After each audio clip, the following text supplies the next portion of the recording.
आज एक नई कहानी के साथ आपके बीच में आया हूँ।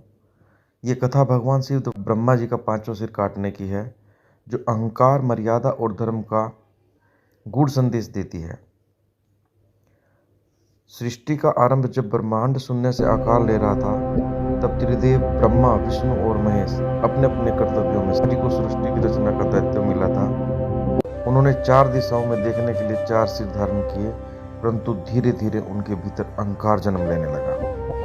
ब्रह्मा जी को यह भ्रम हो गया कि सृष्टि से वास्तविक कर्ता वही हैं। एक दिन उनके भीतर यह विचार आया कि मैं ही सर्वोच्च हूँ, मुझसे बड़ा कोई नहीं। अहंकार ने उनको अंधा कर दिया। कथाओं में यह भी आता है कि ब्रह्मा जी ने अपने ही मानस पुत्री सरस्वती को देखकर अनुचित भावना प्रकट की। सरस्वती जहाँ भी जाती, ब्रह्मा जी उन्हें देखने के लिए नया सिर उत्पन्न कर लेते। चार सिर के बाद उन्होंने पांचवा सिर उत्पन्न किया। यह सिर अहंकार, वासना और मर्यादा भंग का प्रतीक बन गया। देवता और ऋषि विचलित हो गए। सृष्टि का संतुलन डगमगाने लगा। तभी शिव प्रकट होते हैं। जब धर्म की मर्यादा टूटने लगी, तब भगवान शिव का रौद्र रूप प्रकट हुआ। उनकी तीसरी आंख ज्वाला बनकर दहकने लगी। शिव ने ब्रह्मा से कहा, सृष्टि की रचना का अधिकार तुम्हें मिला है, पर तुम समय को ईश्वर समझने लगे हो। ब्रह्मा का पांचवा सिर और भी अहंकार से भर गया और वो शिव का अपमान करने लगे। तभी शिव ने प्रहार किया। शिव ने अपने त्रिशूल से ब्रह्मा के उसी पांचवें सिर को काट दिया। क्षण भर में वह सिर भस्म हो गया।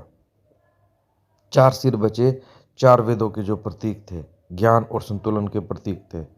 पांचवा सिर अहंकार का अंत हो गया। ब्रह्मा का सिर काटने के कारण शिव को ब्रह्म हत्या का दोष लगा और कटा हुआ सिर उनके हाथ से चिपक गया। अपने ही दिए श्राप से मुक्ति होने के लिए भगवान शिव को भिक्षुक रूप में पृथ्वी पर भ्रमण करना पड़ा। वो खोपड़ी जो कपाल पात्र बनाकर भिक्षा मांगते रहे, इसी रूप में वह भिक्षाटन शिव कहलाए। काशी में गए, वाराणसी पहुंचे। वहां ब्रह्मा का कटा हुआ समय सिर उनके हाथ से गिर पड़ा। यही शिव को श्राप से मुक्ति मिली। इसी कारण काशी को मोक्ष की नगरी कहा गया है। अहंकार चाहे देवता का हो या मानव का, नाश निश्चित है। सृष्टि का हर कार्य की मर्यादा से बंधा होता है। शिव विनाशक नहीं, अहंकार के विनाशक हैं। ज्ञान तभी फलता है जब उसमें विनम्रता हो। अगर आपको आज की कहानी अच्छी लगी है तो हमारे चैनल को सब्सक्राइब करें। Thank you very much.